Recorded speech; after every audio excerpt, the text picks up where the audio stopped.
Hillary Clinton accepts Democratic nod with historic speech met with tears, pride. Hillary Clinton delivered the biggest speech of her life Thursday night, and when she spoke these 10 words, she made history: "I accept your nomination for President of the United States." Never before has a woman made that statement at a major party convention in the United States. The crowd inside the Wells Fargo Center in Philadelphia, on the final day of the Democratic National Convention, erupted in applause and waved many American flags and placards with Clinton's slogan "Stronger Together." "I'm so happy this day has come," Clinton said in noting the milestone she had reached, the barriers she had broken down, the glass ceiling she had cracked. But she didn't spend too long on her entry into the history books. Clinton had other ground to cover in this all-important speech that was aimed not just at Democrats in the room, but millions of Americans watching at home. Declaring that the United States is at a moment of reckoning, she urged Americans to reject fear and offered them an optimistic vision. Clinton promised to be a president for all Americans, whether they voted for her or not. She acknowledged that although she has lived in the public eye for decades and held high-profile positions, some people just don't know what to make of me. So she sought to explain herself, not just what she's done, but why. She talked about her family and the lessons she learned from her parents while growing up. Clinton hit a home run. Strategists said she laid out her specific plans and her principles, telling voters what she believes in, and drew repeated contrasts between herself and Republican presidential candidate Donald Trump. At times, she did that with crowd-pleasing lines that fired them up. Imagine him in the Oval Office facing a real crisis. "A man you can bait with a tweet is not a man we can trust with nuclear weapons," she quipped. Democratic strategist Craig Verriga said it was an effective speech. "She hit the ball out of the ballpark," he said by phone. "It did a very good job of connecting her values to her positions and then contrasting both her values and positions with Trump," he said. "She took on Trump, but not with the pithy insults such as the ones he uses," said Verriga, and her speech as a whole was a roadmap for the next 100 or so days until the election in November. Delivering soaring speeches in huge arenas in front of thousands of people is not Clinton's forte. But Verriga said she seemed genuinely relaxed and happy, and that translated to the crowd, who left the final night of the convention energized. "You really got the sense they were pumped to go home to their 50 states and to work for her," he said. Mary Scott Greenwood, who worked at the American Embassy in Ottawa under President Bill Clinton and is now a Washington-based strategist, said via email that conventions are like the Olympics of politics. "Hillary just won gold," said Greenwood, who was in Philadelphia.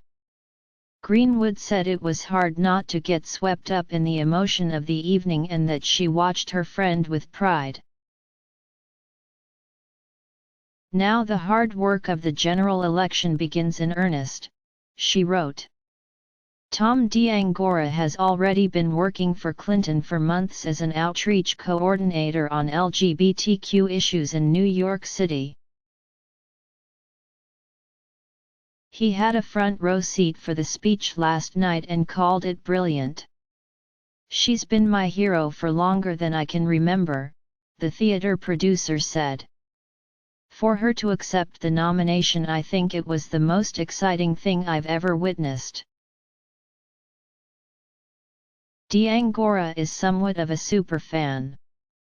His socks had Clinton's face on them, and his custom-made Nike shoes had her initials embossed in gold. Even his wallet is custom, with photos of Clinton on it. He liked that Clinton mentioned specific ideas, and one of his favorite parts of the speech was when Clinton doubled down on gun control, he said. "She told voters she does not intend to take away their guns, she just wants to ensure they don't get killed by people who shouldn't have them. She promised to work tirelessly to pass common-sense gun laws," and the audience reacted with loud applause. "I think it was her strongest soundbite to date on that," said D'Angora.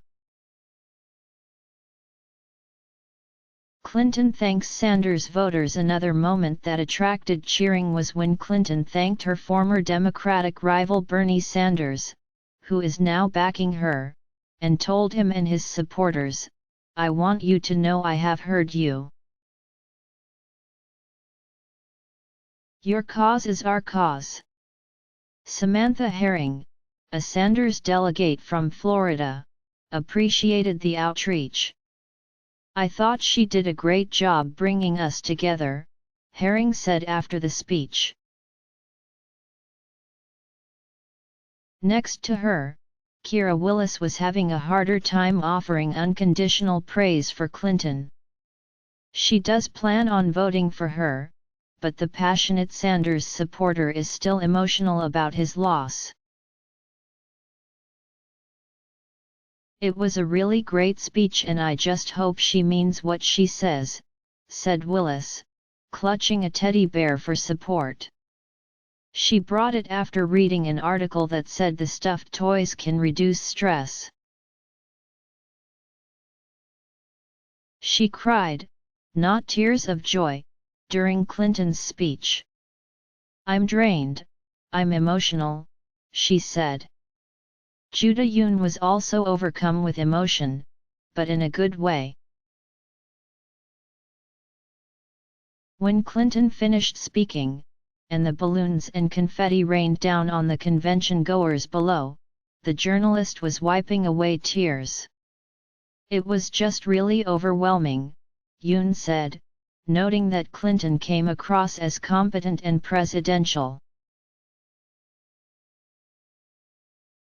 "I never thought I would see this," she said about the gender barrier Clinton broke Thursday night. "I just felt really proud." The pressure, the stakes, and the bar were all high for Clinton, particularly considering the strong speeches that preceded her throughout the week by her husband, President Barack Obama, Michelle Obama, and Vice President Joe Biden. The opportunity to reach millions of voters was one Clinton could not afford to waste, and according to Verga, she didn't.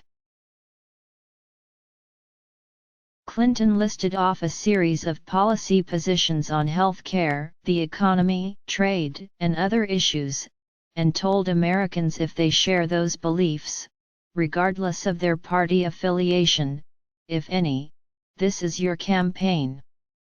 Join us, she implored. That was a telling moment, said Verga, and it's a strategy he expects Clinton to continue with while campaigning. There is an opportunity to build a coalition of voters that includes moderate Republicans, independents, and Sanders supporters who aren't yet on board with her, he said. Hecklers drowned out Lucia Baez, a Florida teacher who was on the convention floor, said Clinton hit the mark in her appeal to voters beyond the arena. She was inspiring and unifying to all of us, she said in between taking photos of the scene around her. Not Democrats, not Republicans, but us as a human race, as people who need to work together to keep us strong. This was beyond this room, and the effects of this speech will go on throughout the rest of the campaign, Baez said excitedly. Clinton's speech concluded a convention that started with doubts about whether the party would coalesce, but it finished with a sense of unity for the most part. There were a few hecklers during Clinton's speech, shouting things like "No more war," which were met with loud chants of Hillary and USA. There were a few people holding up Jill Stein signs for the Green Party leader, who has become a Plan B for some Sanders supporters. But there were also people holding signs reading "Ladies' Night" and "A Woman's Place is in the White House." The mood in the arena was celebratory, but Democrats left with a sense of determination and ready to fight for Clinton's victory over Trump. Heather Steinmiller said she won't rest easy until Clinton is sworn in as the 45th president. Tonight is a small crack in the glass ceiling, but it's not until her hand is on that Bible that it will actually be shattered, said Steinmiller. We are here to witness history, but also to begin our fight until November.